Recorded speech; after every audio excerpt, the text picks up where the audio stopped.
The England World Cup squad is now officially out there. Here is my take on the selections. Before we go through the names on the plane to Qatar, Gareth Southgate can still make changes up until Monday at 4 p.m. English time when the final picks are submitted to FIFA. Get your takes in on the squad in the comments. Here are mine. Goalkeepers, Pickford, Ramsdale and Pope. All pretty straightforward, this part of the selection. Pickford is Southgate's guy. That's fine with me. Important to have a set number one, and as most of us do, he seems to be getting a bit more calm and collected as he gets older. Centre backs, Stones, Dyer, Maguire, White and Cody.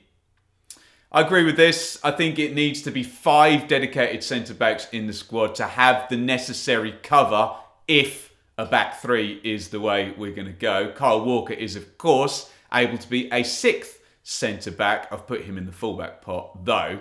I think Stones and Maguire are the main two if it is a back 4. I know Maguire is one who seems to trigger some slightly overly emotional reactions, but I think he's probably most trustworthy in terms of playing left-sided centre-half in whichever system. 5 clean sheets in 7 in the run to the final of the Euros suggests it will probably be Southgate's familiar names. Fullbacks, wingbacks, Walker, Trent, Trippier and Shaw. Look, obviously losing the Chelsea fullbacks Chilwell and James is problematic, and I think it's made Southgate's mind up for him. Again, I think 4 players is right for the 2 positions, with of course the caveat Trippier can do both sides. Ben White could also play right back in a 4, and he's in the centre half pot. I think it's Shaw and Trippier as wing-backs if it's a back 3, Shaw and Walker if it's a back 4. I think it's a good set, and although it's disappointing that Reece James isn't there, that does quieten down the Trent Alexander-Arnold conversation, and he's there, and we can see if he can play himself in across the tournament. Midfielders, Rice, Bellingham, Henderson, Phillips, Mount and Gallagher.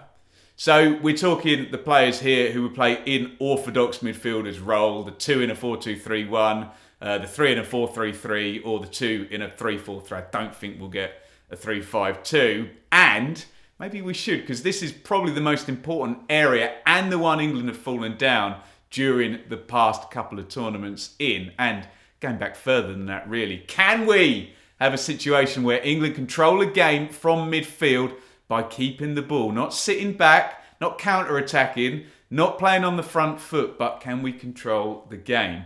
Rice is head of the queue, probably with Bellingham given Calvin Phillips' fitness issues. Mason Mount then tends to be favoured as a more advanced central midfielder. He's reliable, good presser, good follower of instructions rather than a ball circulator. Gallagher, that's probably the biggest surprise in the whole squad. Good luck to him. Probably fits more in that mobility category and a good third man runner getting into the box too. Attackers, Saka, Stirling, Foden, Grealish, Maddison.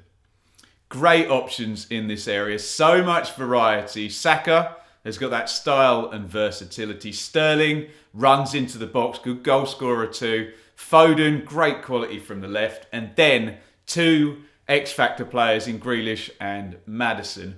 Surely enough options for solutions in every system possible and for every problem England could encounter. The press have been hyping up the James Maddison will he or won't he narrative all day on the TV and for the past couple of 2 weeks. Look, good player, yes. Good weapon to have around, yes. Saviour of a nation, probably going a little bit far there. And although, look, it's a nice simplification of the whole news cycle, I think the discussion should now focus on the balance of the 26 rather than any one player going forward. Strikers, Kane, Wilson, Rashford.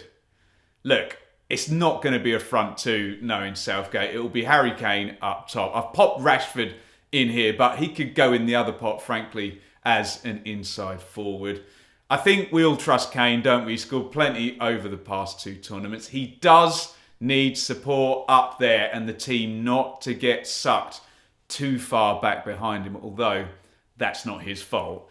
Lots of people bang on about picking players on form. Seems a bit of an obsession. So credit Callum Wilson would appear to have been picked on form. And surely he will be getting on the pitch given how few options we've taken as true strikers. So my general thoughts are very positive. It's a good squad.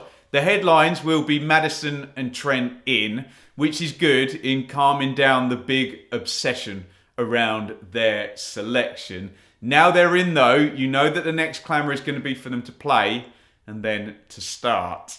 Gallagher, that's the biggest surprise, I guess. I like him a lot, but I personally would have probably had one more striker. No Reece James, that feels like the biggest blow to me, but I'm sure most international squads in history have had a player who's unavailable who they would have liked to consider. Look, without being too presumptuous, I think the big focus has to go to winning knockout games against hard opponents. That has been the issue across England's tournament history and where they've fallen short.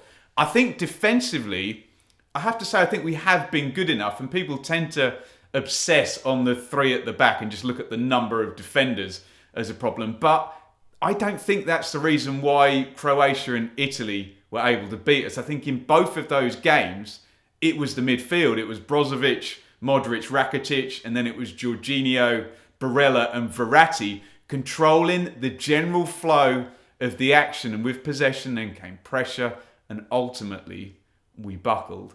The squad is good. I think we can defend. I think we can score and create goals, and we've been very good on set plays.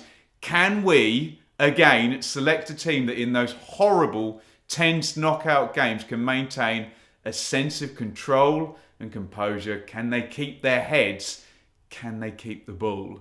Okay, look, I've banged on and had my say. Now it's time for you to have yours down there in the comments. I have found the replies can become unbearably negative when doing videos about England. Look, ultimately, everybody has the right to an opinion, me and you in the comments, but just consider this first. International football is far harder for all of us to get our heads around than club football. There's far less of it, and it's always knockout style rather than league style. You can be caustic, you can be negative, and you can be critical, but just remember that isn't the same as being clever or being right. It is absolutely fine to point out what you consider a flaw. There's no need to exaggerate. We get it. And the best takes tend to try and offer a solution too. Come on, guys. We can do it. Let's have a really good debate down there in the comments on this England World Cup squad. Now, we were so close last time. Let's hope this might get you in the tournament mood. I know it's a bit slow on the uptake with that. Why not click up here to see the best bits from the channel on England's journey to the final of the Euros?